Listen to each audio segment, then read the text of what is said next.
My lovely students, welcome to mathological. Start करते हैं session. So the first question, when x is added to each of 9, 15, 21 and 31, the numbers so obtained are in proportion. So what is the mean proportional between the numbers 3x minus 2 and 5x plus 4? The first condition is when x is added to each of 9, 15, 21 and 31, numbers obtained are in proportion. So first number will be 9 plus x, second will be 15 plus x, 21 plus x and 31 plus x. So these numbers are in proportion, which implies that 9 plus x upon 15 plus x, this will be equal to 21 plus x upon 31 plus x. आप solve कर सकते हो इसके बाद में cross multiply करके, ठीक है। सो this will B 9 plus x into 31 plus x, this is equal to 15 plus x into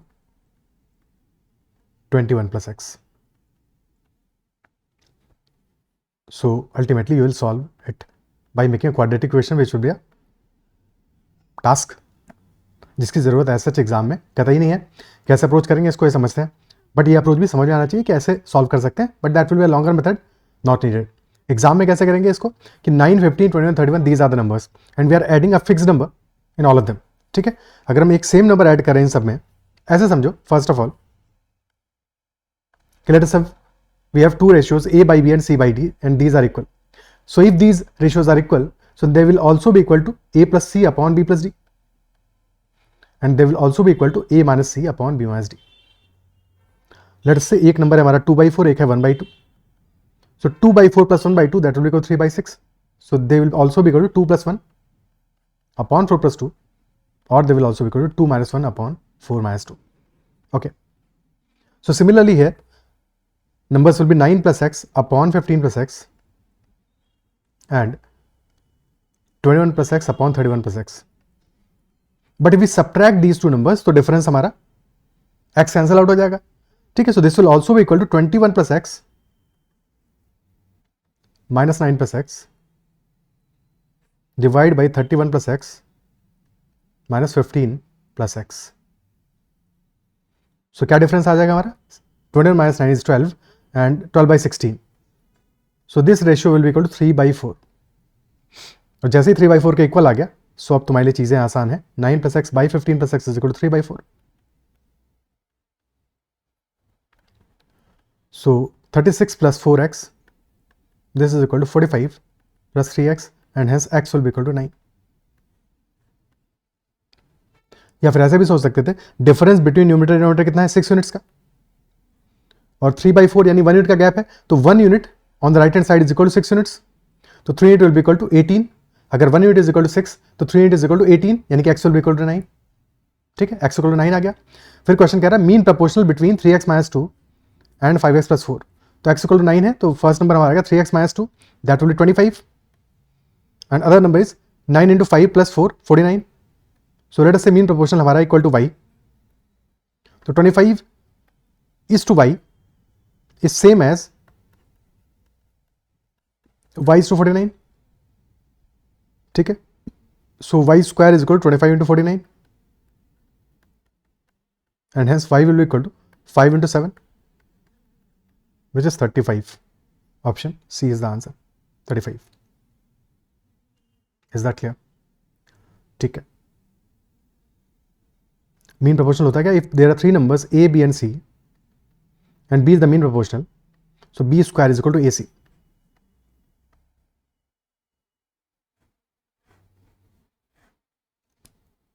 Okay. Mean proportional, third proportional, fourth proportional वगैरह वगैरह जो भी टर्म्स होते हैं हमारे, उनका एक बार कॉन्सेप्ट रिवाइज कर लेना अगर अब तक रिवाइज नहीं किया तो, ठीक है। You can check out the first session on ratio and proportion, proportion का फर्स्ट सेशन देख सकते हो फॉर दिस, ठीक है। Next question, Rishu saves x% of the income. If her income increases by 26% and the expenditure increases by 20%, then her savings increase by 50%. What is the value of x? Income increase किया 26% से, expenditure increase किया 20% से, और savings increase किया है 50% से।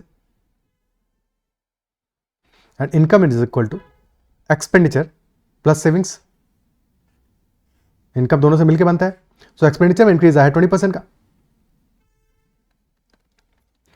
Savings में increase आया 50% का, और एवरेज इंक्रीज यानी कि increase in the income that is 26%। Expenditure saving से मिलकर बना इनकम, तो इनकम में इंक्रीज आया, ओवरऑल एवरेज आ गया। ठीक है, एवरेज आ गया तो एक्सपेंडिचर और सेविंग्स का रेशियो आ जाएगा यहां से। 26 माइनस 20 इज 6 और 50 माइनस 26 इज 24। 24:6 यानी कि 4:1 का रेशियो आ गया between expenditure and savings. Question asking what is the value of X and Ishu saves x% of her income. So 4:1 का रेशियो है एक्सपेंडिचर और सेविंग्स का। सो टोटल हमारा एक्सपेंडिचर प्लस सेविंग कितना आ गया 5 units, this will be equal to income. So if income is 5 units, savings is 1 unit, 20% होगा, option C answer हो जाएगा। Clear?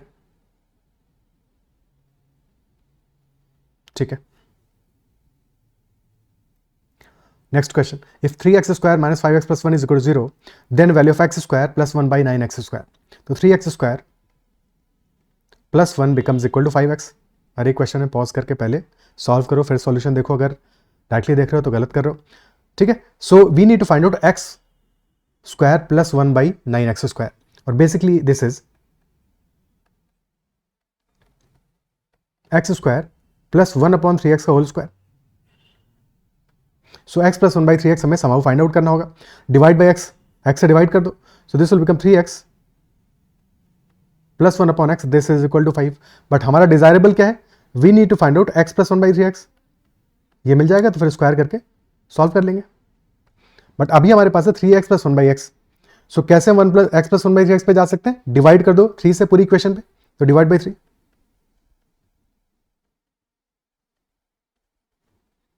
So this becomes x plus 1 by 3x. This is equal to 5 by 3. Now square on both sides.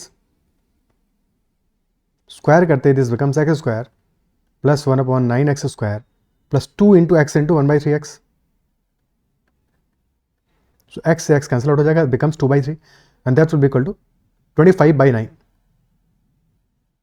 So x square plus 1 by 9x square will be equal to 25 by 9 minus 2 by 3.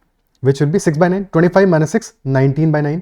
Answer आ जाएगा 19 by 9. This will be the answer. Option C will be the answer. Is that clear? ठीक है, next question. Let fx is equal to minimum of 2 plus x square and 6 minus 3x to find the largest value of fx when x is greater than 0. So हमारा concern सिर्फ और सिर्फ कब है, when x is greater than 0. So x should be greater than 0, वहीं पे ही हमें देखना है, ऑब्जर्व करना है फंक्शन को। So one graph is 2 plus x square, other is 6 minus 3x. So for 6 minus 3x, since that is a straight line, x equal to 0 value क्या आएगा, 6 माइनस 3x से x इक्वल टू 0 पुट करोगे 6 आ जाएगा value. So x equal to 0 पे this will be equal to 6, 0,6 and 6 minus 3x कब 0 होगा, 6 minus 3x equal to 0 होगा when 3x is equal to 6 यानी कि x इक्वल टू 2 पे।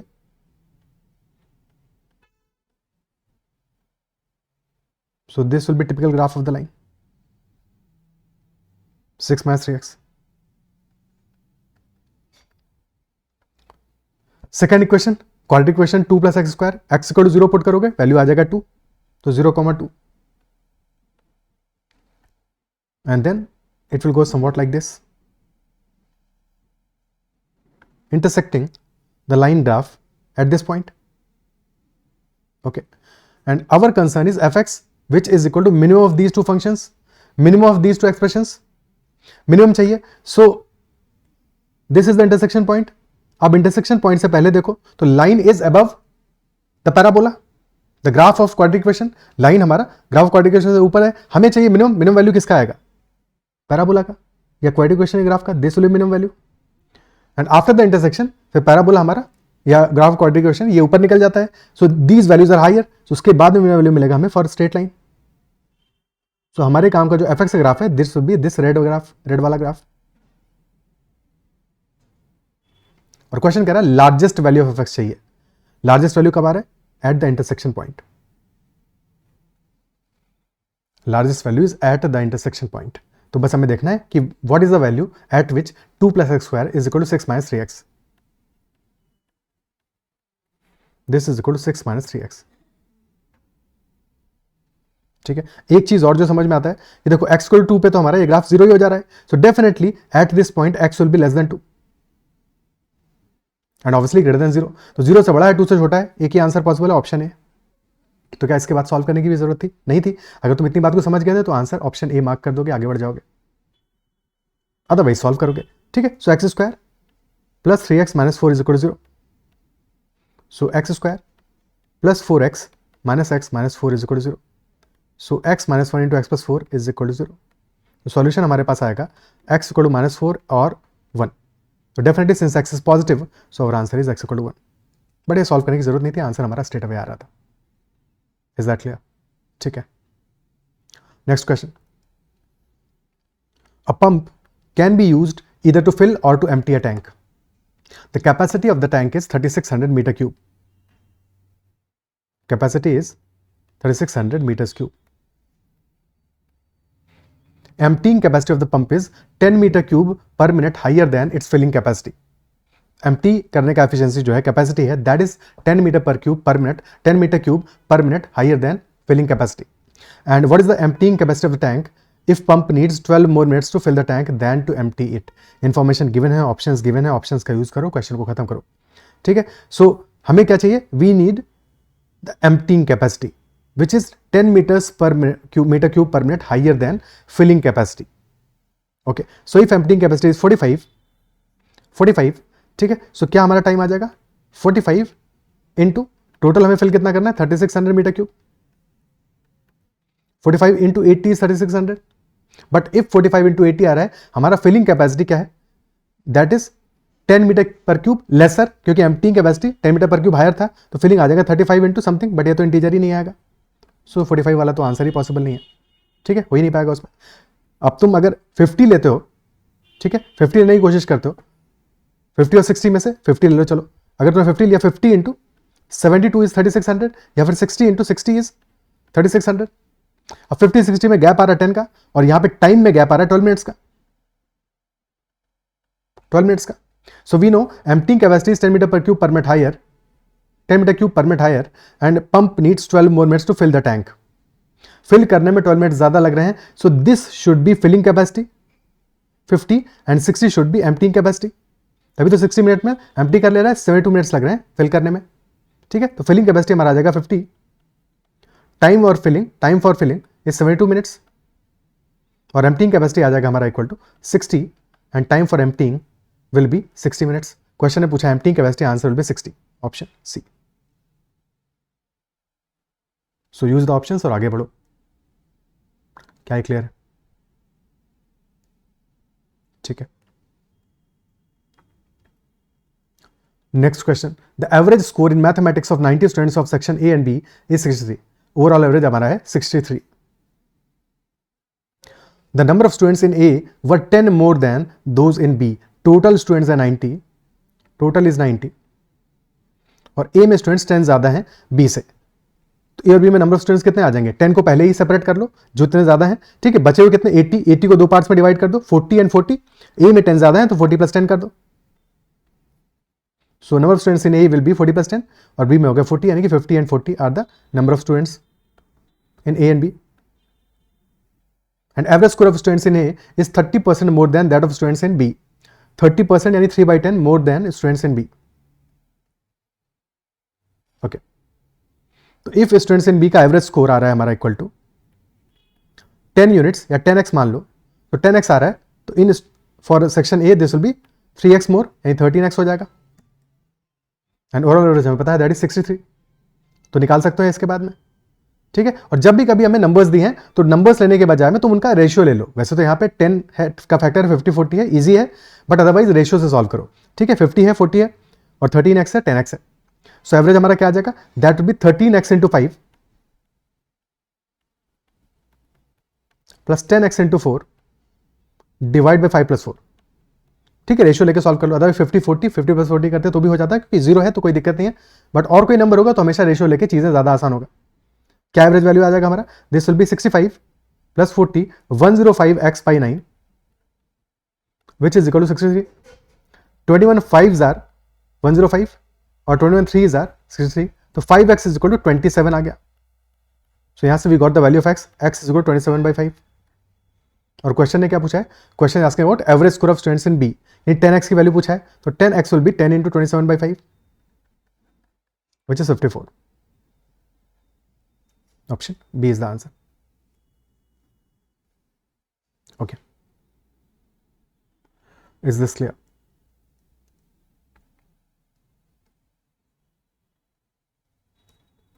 Next question, the areas of these three adjacent faces of a cuboidal tank are 3 meter square, 12 meter square and 16 meter square. Capacity of the tank क्या होगा? Capacity यानी कि volume निकाल लोगे, volume of the tank in meter cube, and 1 meter cube is equal to 1000 liters. So accordingly we will be getting the capacity. Okay, let us say dimensions of cuboidal tank are A, B and C. So A into B आ गया 3 meter square, B into C will be 12 meter square and C into A will be 16 meter square. But volume will be A into B into C. So multiply these three.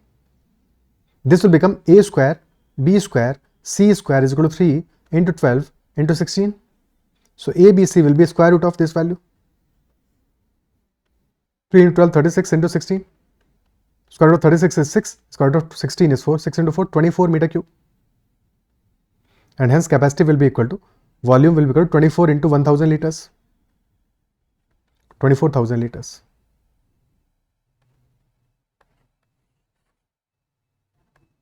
Option D. ठीक है, clear. Next question. When 1062, 1134 and 1182 are divided by the largest number A, the remainder in each case is B. To find the value of A minus B. When these numbers are divided by largest number A, the remainder in each case is B. So we have to find the value of A minus B. कि A minus B का value क्या होगा? And we are dividing by the largest number A. Okay. So if A is the largest number, we can write 1062 as some multiple of A into K1 plus remainder is B. 1134 as A into K2 plus B. 1182 as A into K3 plus B. Okay, so their difference will be a multiple of A. भाई difference ले लोगे तो B तो cancel out हो जाएगा, तो 1134 minus 1068 कितना आ गया, 34 plus 38, 72 is equal to A into K2 minus K1. Similarly, difference here, this will be 48. The 48 is equal to A into K3 minus K2. So these two are multiples of A. A के multiple है 72 and 48. तो A क्या होगा? Since A is the largest number, so A must be highest common factor of these two numbers 72 and 48. तो A will be equal to HCF of 72 and 48. अगर largest number नहीं होता तो फिर A कोई भी फैक्टर होता है इनका, but since A is the largest such number, so A will be highest common factor of 72 and 48, so that will be equal to 24. 24 हमारा आ जाएगा value of A. Then question is saying reminder in each case is equal to B. अब किसी भी एक number को divide कर लो 24 से, रिमाइंडर आ जाएगा. ठीक है, फॉर एग्जांपल 1182 को डिवाइड करो 24 से, क्या रिमाइंडर आएगा? 24 into 50 is 1200. ऐसे ही देख लो, -18 आएगा रिमाइंडर, बट क्योंकि रिमाइंडर नेगेटिव में नहीं होगा तो एक बार फिर से डिवाइजर को ऐड कर दोगे +24, यानी कि reminder will be equal to 6. So B is equal to 6 आ जाएगा. B इज इक्वल टू 6 आ जाएगा. A is equal to 24, B is equal to 6, A minus B will be equal to 18. Option C. A minus B 18 आ जाएगा. ठीक है, clear. Next question, a rectangular sheet of paper when halved by folding it at the midpoint of its longer side results in a rectangle. So already rectangle है, इसको fold कर दोगे एक और rectangle बन जाएगा, and half कर रहे हो मतलब कि just one dimension को half कर दे रहे हो. ठीक है, longer side से हम fold कर रहे हैं, whose longer and shorter side are in the same proportion as the longer and shorter side of the original rectangle. If the shorter side of the original rectangle is 2, so what is the area of the smaller rectangle? So let us assume कि original rectangle जो हमारा था उसका shorter side अगर 2 आ रहा है, longer side को 2x मान लेते हैं. Shorter side is 2, longer side हो जाएगा 2x. Now we are having by the longer side. So नई डायमेंशंस क्या होंगी for the new one? This will be x और दिस वैल्यू इज 2. ठीक है, this is x, this is 2. तो longer और शॉर्टर डायमेंशन, शॉर्टर साइड्स का ratio for the initial original rectangle that is 2x/2। Now second case में ratio क्या आ सकता है? रेशियो सेकंड केस में भी इक्वल है लॉन्गर और शॉर्टर साइड्स का। दो केसेस बन सकते हैं, या तो 2x इतना ज्यादा लार्ज हो कि तुम्हारा फोल्ड करने के बाद भी लॉन्गर साइड हमारा x वाले साइड ही रहे, ठीक है, so that is possible. So in that case क्या हो जाएगा रेशियो हमारा x, because this is equal to x, तो x/2 हो जाएगा। बट क्या 2x/2 will be equal to x/2? Not possible. तो डेफिनेटली अब हमारा लॉन्गर साइड चेंज हुआ होगा for the given condition. So for the smaller rectangle the longer side will be 2। For this वाला छोटू rectangle the longer side will be 2 and shorter side will be x। तो ratio आ जाएगा हमारा 2/x। 2x/2 is equal to 2/x। क्या ये बात समझ में आती है? तो this will be 2x² is equal to 4 and hence x² is equal to 2, so x will be equal to √2। But question is asking area of the smaller rectangle. Smaller rectangle का dimension क्या है? 2 and x, तो area आ जाएगा हमारा equal to 2x। So answer will be 2√2।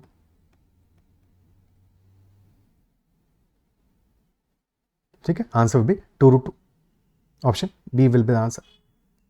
और original rectangle का area पूछता तो that would have been 4x यानी 4√2 होता आंसर, बिकॉज उसका जस्ट डबल होगा ऑब्वियसली ओरिजिनल रेक्टेंगल का area. Is this clear?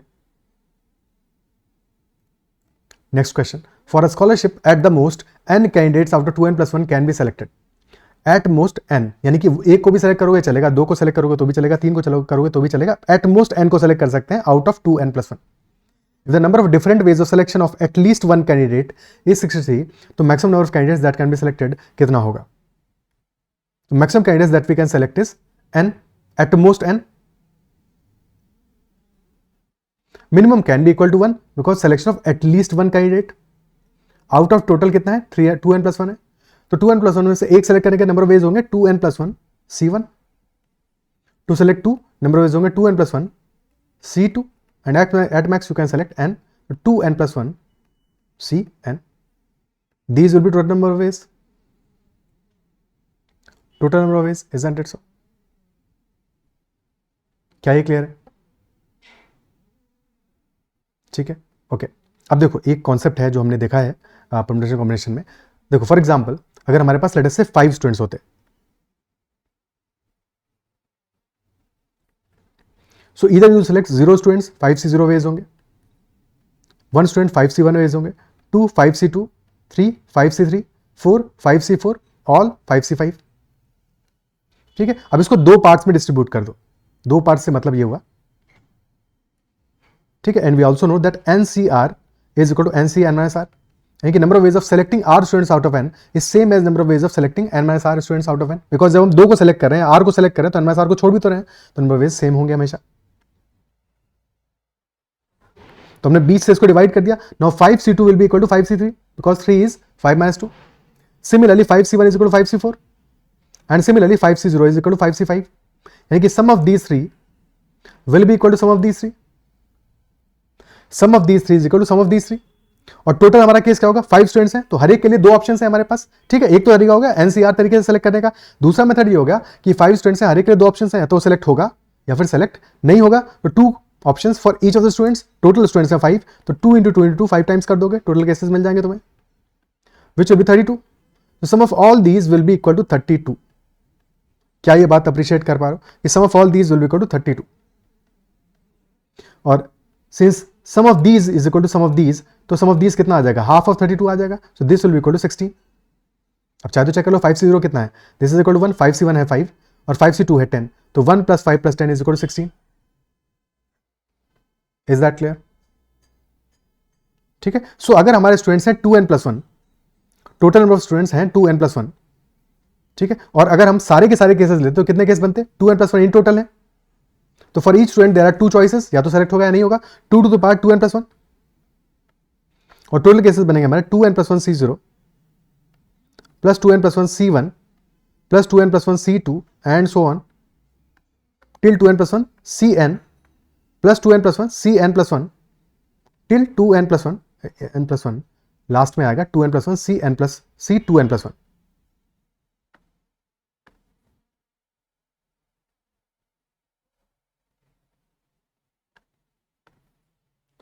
Cn+1 और 2n+1 C2n+1।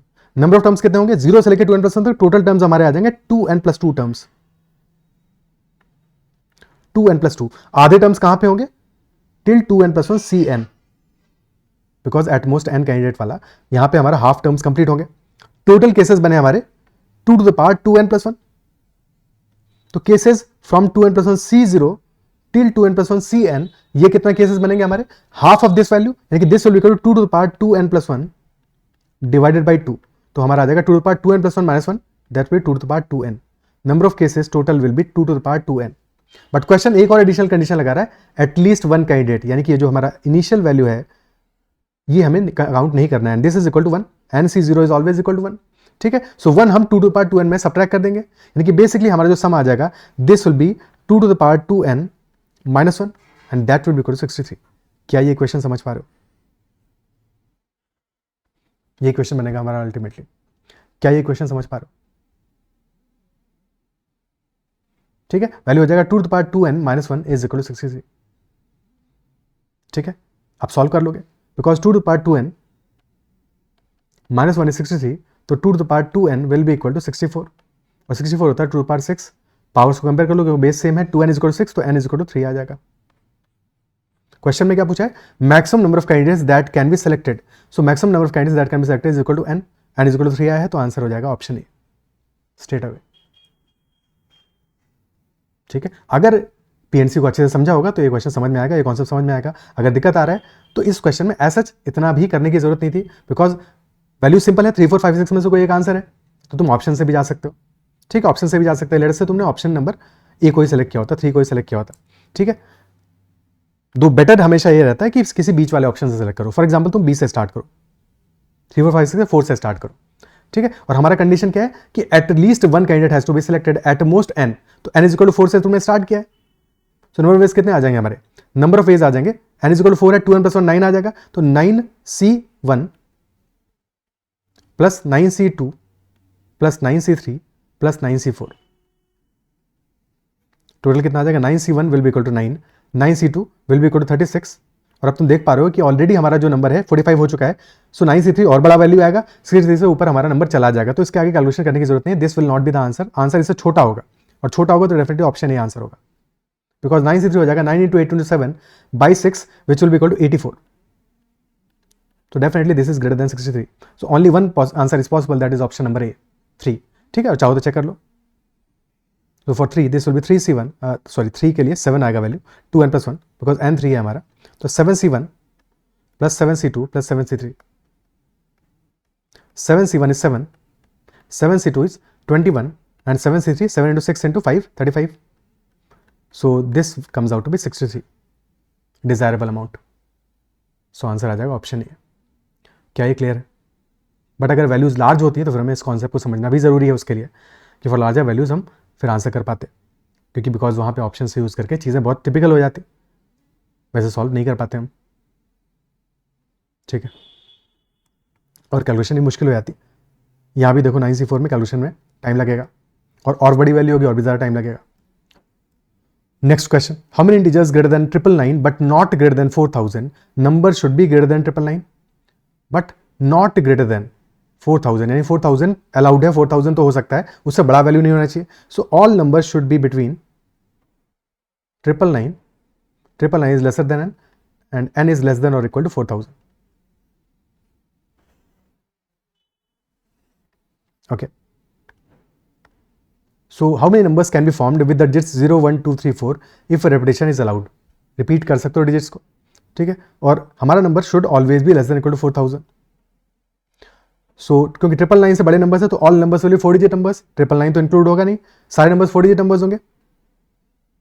1000 डिजिट पे हमारा क्या क्या वैल्यूज आ सकता है? 0 तो नहीं आ सकता ऑब्वियसली, 1 आ सकता है, 2 आ सकता है, 3 आ सकता है, आ तो 4 भी सकता है, बट 4 से सिर्फ एक ही नंबर आएगा विच इज 4000, इसलिए 4 को इंक्लूड मत करो, उसको सेपरेटली काउंट कर लेंगे। ठीक है, तो 1 2 3 numbers are allowed, 3 possible cases, और एज लॉन्ग एज 1 2 और 3 आ रहा है तो सारे के सारे नंबर्स जो बनने वाले हैं वो सारे हमारे काम के होंगे। तो इसके बाद में रिपीटिशन अलाउड है, 5 डिजिट्स हैं, तो 5 डिजिट में से कोई भी डिजिट आ सकती है आगे, तो नंबर्स हो जाएंगे हमारे 3 × 5 × 5 × 5 दैट वुड बी 375 प्लस 4000 भी अलाउड है, सो उसके लिए 1 और एक्स्ट्रा ऐड करोगे, आंसर आ जाएगा 376. Option B will be the answer.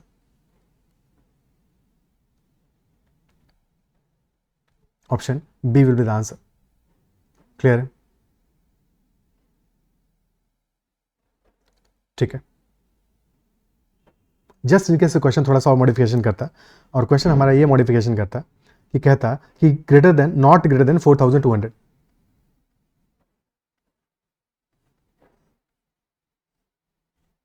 Not greater than 4200, तो हमारा n could have been between 999 and 4200, including 4200. तो फर्स्ट स्टेप में हम करते all the numbers which are less than 4000. ठीक है. सो 999 से लेके 4000 तक के numbers which we have already calculated less than 4000. ठीक है. सो कितने नंबर्स आएंगे हमारे? इन दैट केस दो नंबर्स 375. और second case, numbers from 4000 including 4000 till 41999. 4200 को बाद में ऐड कर देंगे. 41999. सो कितने नंबर्स होंगे? फॉर दीज 4 डिजिट नंबर्स 4 आएगा हमारा एट द थाउजेंड्स प्लेस, तो वहां पे तो एक ही ऑप्शन अवेलेबल है. ठीक है. हंड्रेड्स प्लेस पे हमारे पास वी कैन हैव 0 और 1, 2 options are available, and then 5 and 5. So numbers हो गए हमारे 50 नंबर्स आर पॉसिबल. ठीक है. और फिर एडिशनली 4200 भी क्योंकि इंक्लूड करना है, सो 1 एक्स्ट्रा ऐड करेंगे फॉर 4200. सो टोटल नंबर्स हो जाएंगे हमारे 375 plus 51. So that will B 426. Okay. 426 numbers in total. Is that clear? ठीक है. Next question. 85 children went to an amusement park where they could ride on the merry-go-round, roller coaster and Ferris wheel. It was known that 20 of them took all 3 rides and 55 of them took at least 2 of the 3 rides. कम से कम 2 rides लिए हैं 55 ने, और exactly 3 rides लिए हैं 20 ने. Each ride cost ₹1 and the total receipts of the amusement park were ₹145. So how many children did not try any of the rides? How many children did not try any of the rides? That is the question. Okay. अगर ₹1 cost किया हर एक ride, तो total rides कितनी हुई हैं? 144 rides, because ₹145 total receipt है, तो total rides है 145 राइड्स इन टोटल.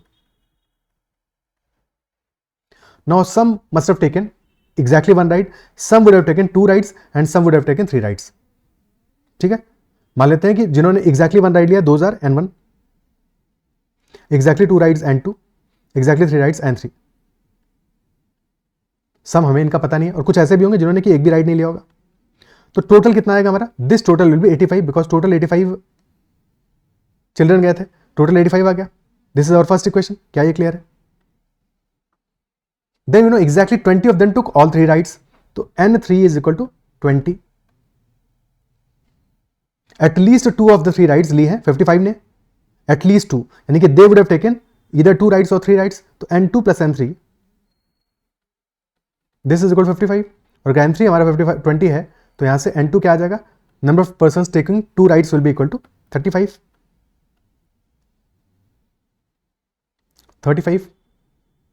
ओके. क्या यहां से हम n1 निकाल पाएंगे? बिल्कुल निकाल पाएंगे. कैसे निकालेंगे? Because we know total rides हुई है 145. So number of rides will be equal to 145, which is equal to n1, यानी कि नंबर ऑफ पर्सन जिन्होंने कि एग्जैक्टली एक राइड लिया है, तो n1 into 1 plus n2 is number of person जिन्होंने कि नंबर ऑफ चिल्ड्रन जिन्होंने कि 2 राइड्स लिया है, तो n2 into 2 plus n3 is number of children जिन्होंने कि 3 राइड्स लिया है, तो into 3.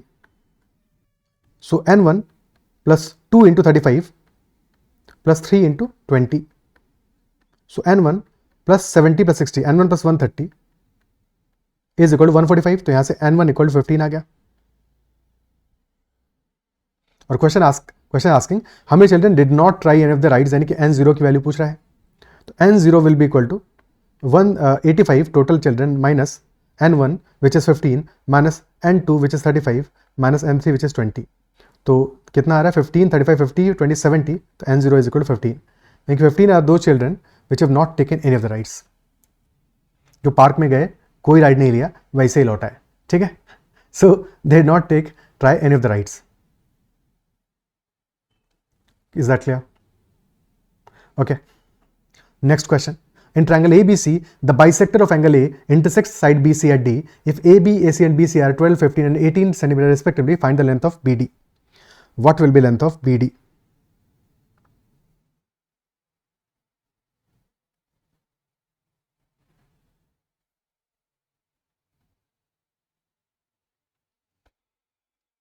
So triangle is ABC and angle bisector of A is intersecting side BC at D. And we need to find out length of BD. BD जलाई ले तो AB, AC, BC 12, 15, 18. And since AD is angle bisector, so these two angles will be equal. And as per angle bisector theorem, AB by AC, this will be equal to BD by CD. So BD will be equal to AB by AC into CD. ठीक है, but CD भी तो नहीं पता है हमको. Anyway BD is to CD का ratio क्या आ रहा है? That is AB is to AC. और AB by AC क्या है? 12/15 है, विच इज 4/5. तो 4:5 का रेशियो आ जाएगा. और BD प्लस CD कितना है? That is equal to 18 centimetre. और 4 + 5 इज 9 यूनिट्स. तो 9 units equal to 18 centimetre. So 1 unit is equal to 2 centimetre. तो BD will be equal to 8 centimetre. बहुत ही आसान क्वेश्चन था ये तो. स्ट्रेट अवे सीधे सीधे बस थ्योरम अप्लाई करना था. Option B 8 centimetre will be the answer. क्या ही क्लियर है? ठीक है.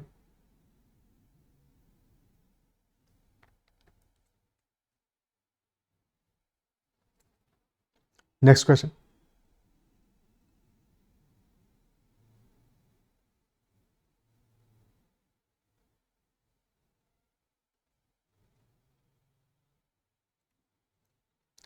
What is the least number that when divided by 44 leaves the remainder of 31, when divided by 56 leaves the remainder 43, and when divided by 32 leaves the remainder 90?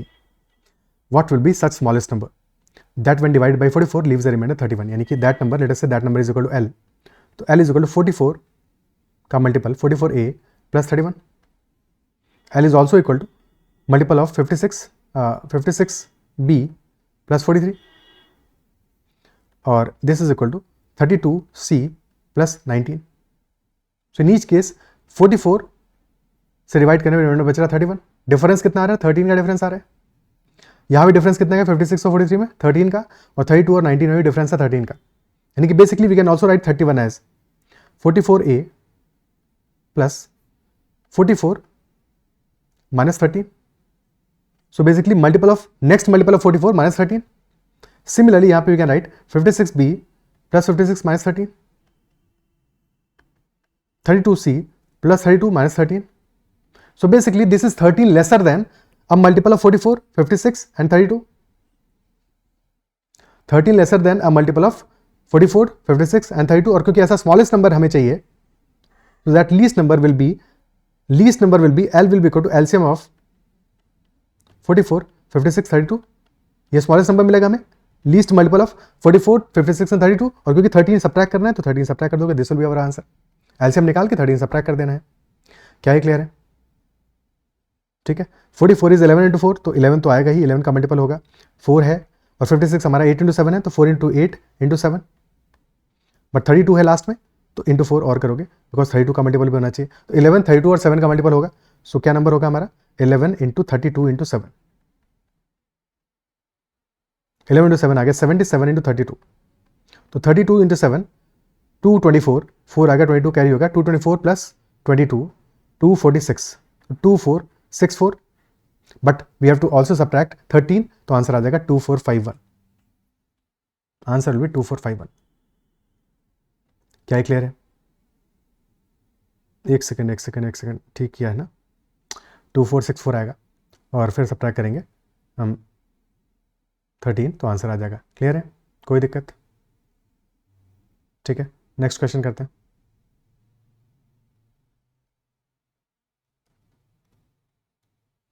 It takes 2 liters to paint the surface of a solid sphere.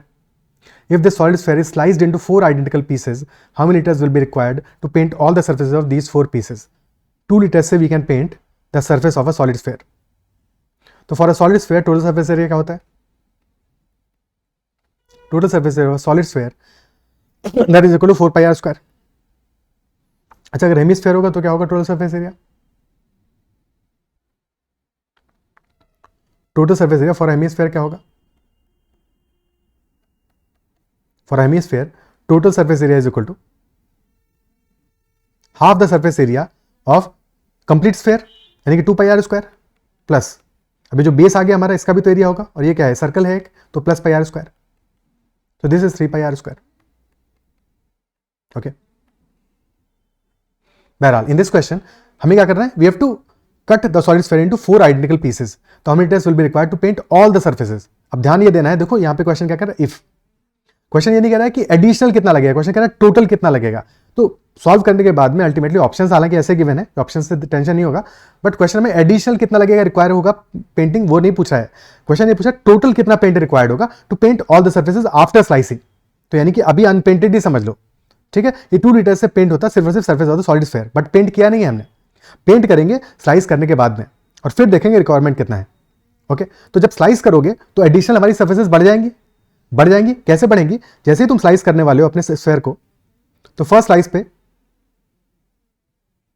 Slice पे हमारे पास 2 surfaces तो याली बढ़ जाएंगी, circle बढ़ जाएंगे, 2 pieces हो जाएंगे, isn't it so? और फिर जैसे ही सेकंड स्लाइस करोगे तो 2 और फर्दर बढ़ जाएंगे, यानी कि हमारे पास ultimately there will be 4 circles addition. जो हमारा ऊपर कर्व सर्फेस था वो तो सेम ही रहेगा, कर्व सर्फेस एरिया उतना ही रहेगा 4 pi r square, but plus 4 pi r square additional बढ़ जाएगा बिकॉज ऑफ दीज 4 सर्फेसेस। एक सर्फेस का area pi r square, 2 surface ये हो गई, और फिर जब तुम सेकंड कट मारोगे तो वहां से ये नीचे भी तो सर्फेसेस बढ़ेंगे, बेसिकली हमारा एक पीस हो जाएगा। That would be somewhat like this, ऐसे समझ लो, थोड़ा सा प्यारा सा डायग्राम बनाने की कोशिश करते हैं, बन पाएगा कि नहीं बन पाएगा, ऐसा थोड़ा सा कुछ ऐसा शेप बनेगा, ठीक है। This will be one piece, and in one piece we have total, this is half the circle semi circle, और एक सेमी सर्कल ये आ रहा है, ठीक है। और ये तो कर्व सर्फेस है, ये जब 4 पार्ट्स कर दिए तो कर्व सर्फेस एरिया कितना होगा, एक पार्ट का होगा pi r square, and this is semi circle, तो this will be pi r square by 2, and this is also semi circle, this will be pi r square by 2। So एक part के सारे area निकालोगे कितना आएगा, pi r square plus pi r square 2 pi r square, otherwise total देखोगे तो 8 पाई r square आ जाएगा for 4 pieces. पहले 4 पाई आर स्क्वायर के लिए हमें चाहिए था पेंट 2 लीटर्स, अब डबल हो गया है तो paint will be 4 litres, required paint will be 4 litres. Total के बारे में आंसर पूछा है, answer will be option D. क्या समझ पा रहे हो? कोई डाउट तो नहीं रह गया ना? इसलिए तुमको अलग से एक डायमेंशन अलग से फिगर बना के भी समझा दिया, क्लियर है,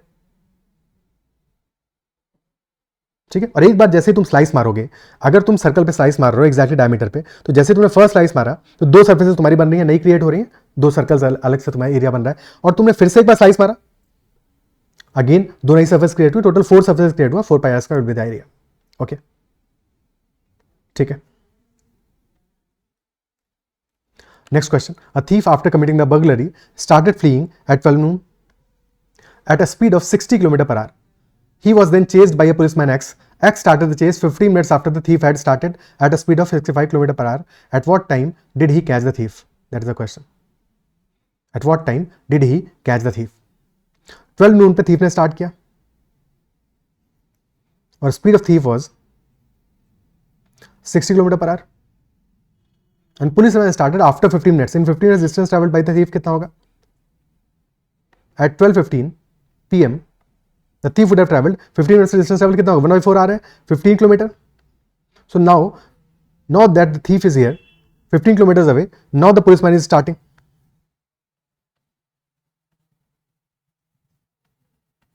ठीक है, he is starting. Now both are obviously moving in the same direction. Speed of thief is 60, speed of policeman is 65. So relative speed क्या हो जाएगा, relative speed हो जाएगा 65 minus 60, 5 km/h, और distance travel करना है gap between them which is 15 km. So time taken will be gap between them which is 15 km divided by relative speed which will be 65 minus 60. 15 by 5, time taken will be 3 hours. But ये 3 hours count कब से होंगे, when policeman starts traveling which is at 12:15. तो 12:15 से start होंगे ये 3 hours. तो 12:15 PM plus 3 hours, time taken will be 3:15 PM. Option B पे पहुंचेगा 15 PM पे. X will be able to catch the thief. Option B will be the answer. Is that clear? ठीक है, So option B will be the answer. So that's all in this session. I believe जितने भी question इसके समझ में होंगे और session पसंद आया होगा. If you like the session, then make sure you hit the like button as well. And if there is any doubt whatsoever, make sure to comment out the doubt. And you can always message me on Telegram at ADITYAKT. And if you have not already subscribed to the YouTube channel and you're liking content, then subscribe to the channel as well and press the bell icon. You can always give your feedback in the comments कि तुम्हें session कैसा लगा, क्या पसंद आया, ठीक है? And that is always good to hear about that. चलो इतना ही रखते हैं सेशन में और नेक्स्ट सेशन में we doing some more questions. And if you also have some question in your mind, कोई क्वेश्चन है जो तुम्हारा अटक रहा है, तो तुम कमेंट में मेंशन कर सकते हो कि sir this is the question and I will try to include that question as well in the upcoming session. Okay, bye bye, take care, keep learning.